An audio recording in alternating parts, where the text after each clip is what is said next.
আসসালামু আলাইকুম। এই দেখো আমার 15 মাসের বেবি। তো তাকে আমি এখন ABCD পড়াবো, সে পড়বে। আম্মু পড়ো।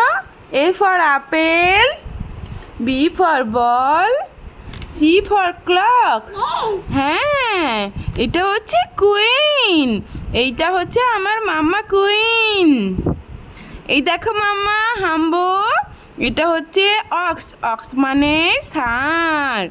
আম্মু এটা বেবি, দেখো বেবি। বেবি দেখেছো কত সুন্দর কিট মাম্মা। এই দেখো মাম্মা ছাতা। এটা কি মাম্মা? আমব্রেলা। মা আমব্রেলা দেখেছো? ছাতা। এই দেখো, আমার মাম্মাম অনেক মন দিয়ে পড়াশোনা করে, সব কিছু দেখে। যদি না পড়াতে বসবো আমাকে টেনে টেনে নিয়ে আসবে বসার জন্য। তো আমি তাকেও একটু সময় দিই পড়ানোর জন্য। এই দেখো মা কুকুর, দেখো মামা। এই দেখো মা, মাও দেখেছো মা? মা